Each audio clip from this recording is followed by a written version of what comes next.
my magazine, I followed many conventions of the Friday the 13th magazine, which is the magazine that I analysed. So, firstly, I followed the convention of having a film strip to place my cover lines in at the left-hand side of my magazine, which they have on most of their magazines as well. Other conventions that I followed was having a barcode, the issue of the magazine, the date, and the price, which is the usual things that you have in a magazine anyway. Other things that I followed was having my main cover line in the center of my poster towards the bottom of the page to leave space for my main image. However, in terms of my main image, I did challenge this slightly as I used my protagonist to be featured on my magazine instead of the antagonist, as I wanted to add something different to my magazine. Furthermore, I wanted to show the importance of her character in the movie to the audience, which is very unconventional. However, in terms of the colours that I used throughout the magazine, so the house style was red, yellow, black and white, which are conventional colours for most slasher magazines, including Fangoria, as the red connotes blood, etc. So it does connote the idea of a slasher genre.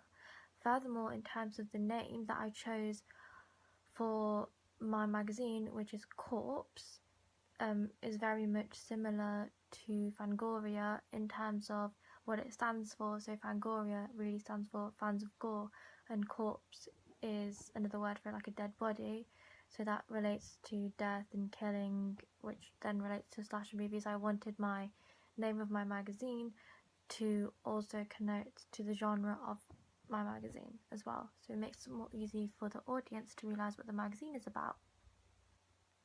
Another way in which I challenged copying the Friday the 13th magazine was that I added a banner to mine, which is I placed this at the top right hand side, which is an unconventional place to put a banner. However, I thought it would make my magazine once again look very different. Moreover, following the conventions of the magazine, at the top of my magazine I did include a skyline to make it more interesting for the audience and another thing for them to read. I followed some of the conventions from the poster of Friday the 13th.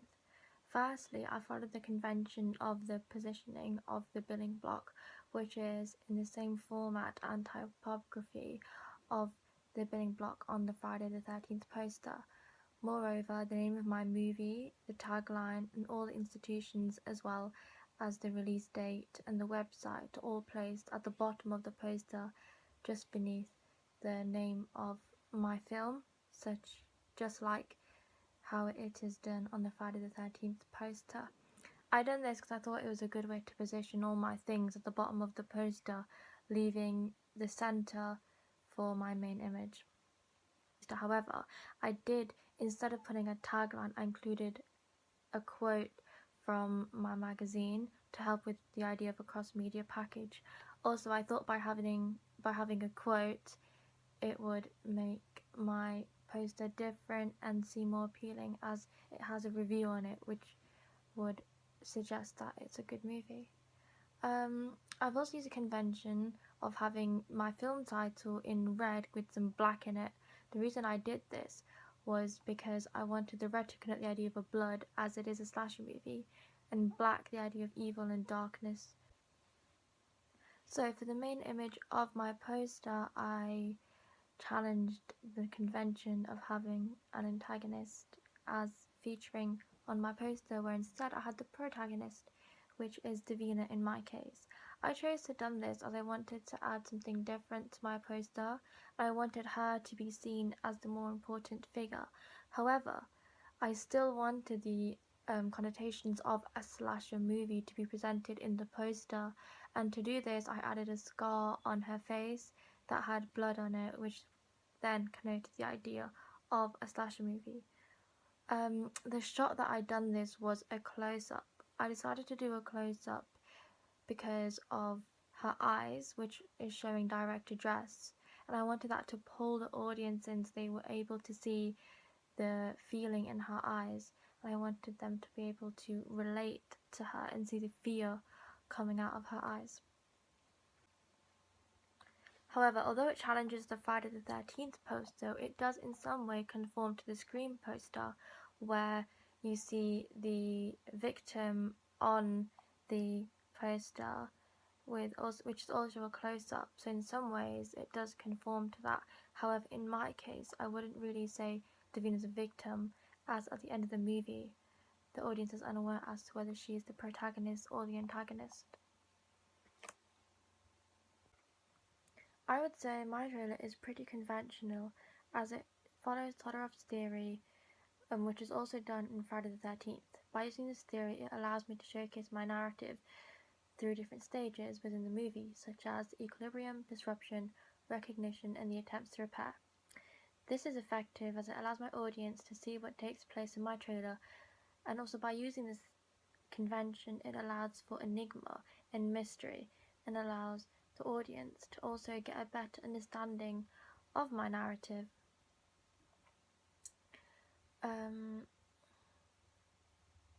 Moreover, I also followed Levi Strauss's theory of having binary opposites, the idea of good versus evil, which is shown through my antagonist and my final girl, who's played by Davina. To follow this, I also followed Pam Cook's theory of linearity. I would say my trailer is pretty conventional, as it follows Todorov's theory, which is also done in Friday the 13th.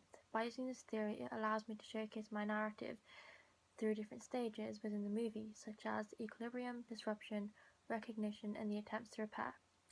This is effective as it allows my audience to see what takes place in my trailer, and also by using this convention, it allows for enigma and mystery, and allows the audience to also get a better understanding of my narrative. Moreover, I also followed Levi Strauss's theory of having binary opposites, the idea of good versus evil, which is shown through my antagonist and my final girl, who's played by Davina.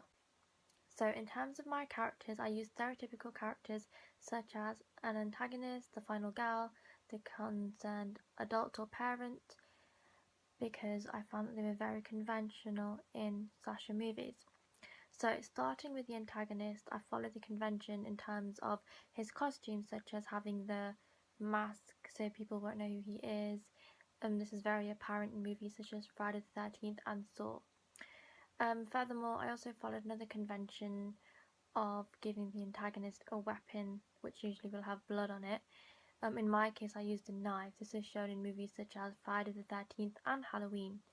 I think this is purposely done to show that he is evil, and that a lot of killing will take place throughout the movie. Furthermore, it also adds a sense of fear into the audience, along with the mask and this idea of who the killer actually is.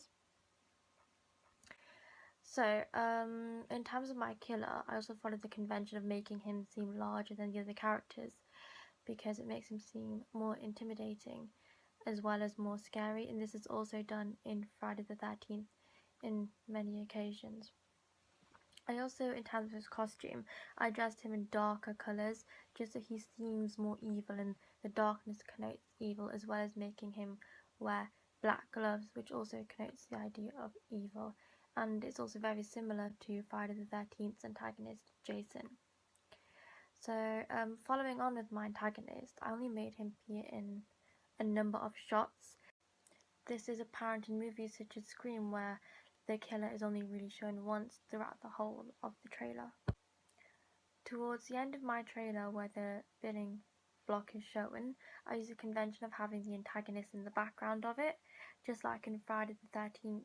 I chose this convention to follow as I thought by having the killer being the last thing the audience sees, it will allow them to remember the killer, and then it'll put that sense of fear and danger into them, and so they'll want to watch the movie because they'll remember that face.